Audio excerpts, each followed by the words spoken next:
Nah, teman-teman juga diperhatikan nih, ketika kunci nggak ada di sini ya, tapi kita matikan, nanti akan bunyi titit. Jadi kuncinya ketinggalan. Nah, ini kuncinya ketinggalan. Jadi sebelum ini jangan kita punya Vario 125 ya. Ini jangan panik ketika kontaknya atau keylessnya ini nggak bisa dinyalakan ya. Nah, ini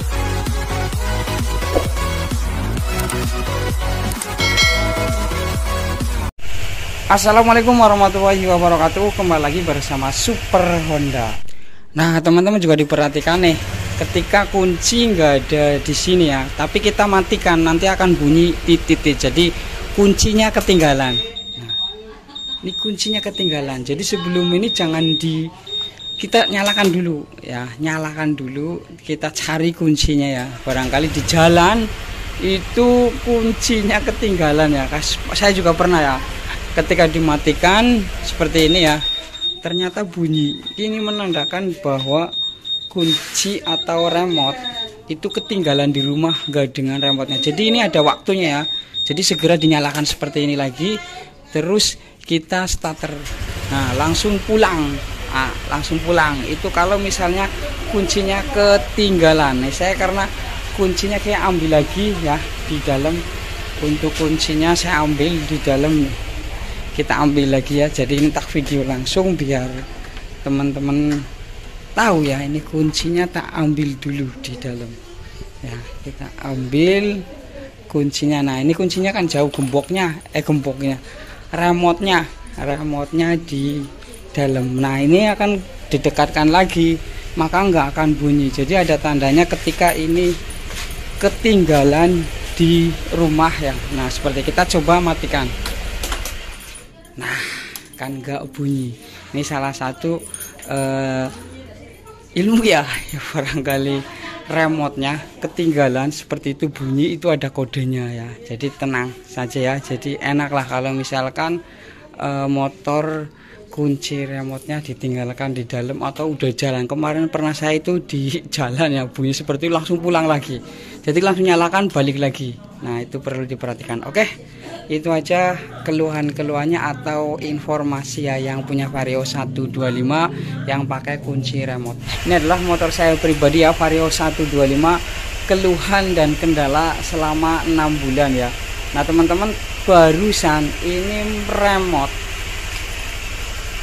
nggak bisa nyala ya. Jadi ini lagi dipanaskan dulu. Jadi teman-teman juga perlu diperhatikan yang punya Vario 125 ya. Ini jangan panik ketika kontaknya atau keylessnya ini nggak bisa dinyalakan ya. Nah, ini lagi dipanaskan seperti saya ini ya. Jadi solusinya itu mudah banget ya. Tadi saya jadi tinggal dibongkar akinya di sini ya. Nah, ini tempat akinya. Nah, di sini ini dibuka, diambil akinya, lalu dicas ya, diahas paling, tapi lumayan lama ngecasnya ya, sekitar setengah hari biar full ya, atau sehari kalau full. Pokoknya diserahkan ke ahas saja, itu nanti dicas ya jadi full. Nah, ini salah satu penyebab dari aki ngedrop itu karena jarang dipakai ya, jarang dipanaskan, itu bisa salah satu akinya ngedrop ya. Tapi sekali lagi nanti dicas, jadi jangan panik ya, tinggal telepon aja ke ahas ya, ataupun ke yang mana lah ya, intinya nanti ini dicas ya di ahas, nanti paling setengah hari atau lama-lamanya sehari full ya, itu bisa diambil. Jadi nggak usah bawa motornya, cuman diambil akinya aja ya. Ketika seperti ini kita matikan ya. Nah, ini ketika didorong seperti ini nggak bunyi. Nah, seperti ini nggak nyala ya, nggak nyala.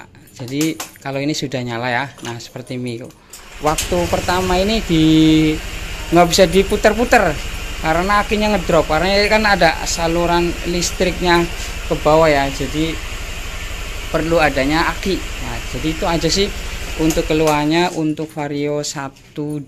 Nah, jadi kesimpulannya untuk teman-teman yang punya Vario 125, jadi bukan hanya Vario 125 ya, untuk yang lain motor yang nggak ada kickstarter atau selaan manualnya di sini ya, karena kan nggak ada kesalahan manualnya. Ini segera atau jaga-jaga agar akinya nggak ngedrop ya, karena pusatnya di aki kalau keles ini. Nah ketika seperti ini kan, misalkan nggak bisa di nggak bisa muter ya, rusak ininya, ini berfungsi banget nih. Jadi emergency ini, jadi ketika buka jok kan, ini kan joknya tadinya tertutup ya, tertutup seperti ini. Jadi ketika fungsinya seperti ini. Nah ini kan nggak bisa kebuka. Nah kita coba ya teman-teman, barangkali pengen tahu. Jadi saya ambil jok alatnya karena alat dari pembuka akinya di sini, obengnya kan di jok. Nah jadi ini fungsinya seperti ini, jadi emergency. Nah ini buka, jadi joknya kebuka seperti. Nah ini fungsinya, jadi alat-alatnya kan di sini, otomatis ini kekunci ya, jadi nggak bisa dibuka ketika ininya rusak. Tapi ini dikembalikan lagi ya, jadi supaya seperti ini ya, jadi seperti ini, tapi tarik ke atas. Nah ini fungsinya emergency ketika alatnya di jok motor ya. Nah ini buat pengalaman aja, berbagi pengalaman. Untuk kendala yang lain itu yang jelas mesinnya lebih halus dibandingkan ya, nggak tahu ya, karakternya tuh kayak ini seperti ini kan. 125 yang baru dengan yang punya saya ini masih halusan ini, suara mesinnya enakan yang ini ya. Mungkin sudah karakternya ya juga, jadi agak beda suaranya.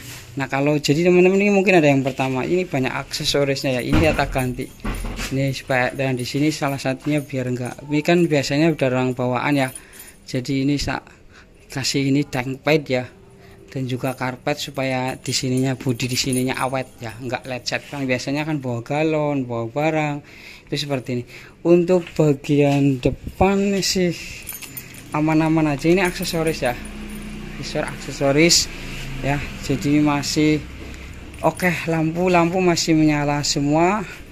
Nah iya perhatikan, jadi kalau misalkan ini macet, ini nggak bisa dilihat dari sini nih, nggak bisa. Nah ini kan pejet aja ya.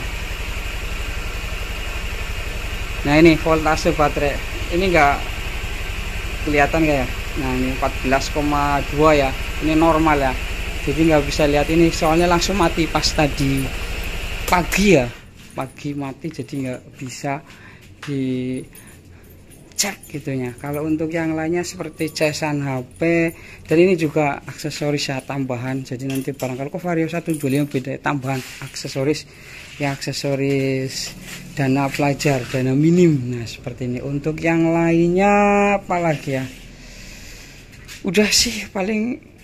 Kalau mesin jujur ya masih enak suaranya 2017 yang ini. Nah cuman kalau untuk kenyamanan berkendara ini lebih nyaman, ini enak. Jadi untuk bagasi tempat joknya ini enak, untuk duduk nyaman lah intinya, dan juga jelas lebih safety kalau pakai remote. Walaupun harga remote-nya itu lumayan mahal ya, di sini sekitar kalau nggak ada barcode-nya, itu barcode-nya ada ya di rumah. Nah ini sekitar 700-an, kalau nggak barcode-nya itu sekitar 1 juta. Nah oh ya, nanti tadi ada pertanyaan ya, itu tadi saya ngecas bayar nggak? Sebenarnya sih kan ada gratis service ya, itu nggak bayar rasanya, cuman aku ya kasih uang rokok, uang tips buat yang rakit ya, kasih ya, itu mah sebagai sampingan mekanik lah, itu mah pengertiannya aja. Untuk saya juga saya kasih 50.000 ya buat ongkos bolak-balik ke sini kan, ditelepon langsung ke sini buat bensin lah kan, bolak-balik diambil akinya, terus dicas, terus ke sini lagi, itu kan buat ongkos bolak-baliknya. Dan yang perlu perhatikan, jadi jangan panik aja ya, jangan panik ketika kelesnya di sini rusak ya, atau itu bisa jadi saluran akinya, atau akinya bisa jadi saluran. Kebanyakan sih yang sering terjadi itu akinya ya, akinya ngedrop. Nah salah satu akinya ngedrop, jarang dipakai dan juga jarang dipanaskan, dan juga alarm nyala terus. Biasanya alarm ya di sini ya nggak dimatiin sampai dari pagi sampai siang, dan juga standar sampingnya kalau mati itu standar samping langsung ke bawah, bukan pakai kontak ya. Untuk aki atau keles itu cepet ngedrop ya bos ya. Nah oke, itu aja sih, yang lain masih oke semua ya teman-teman, semoga bermanfaat.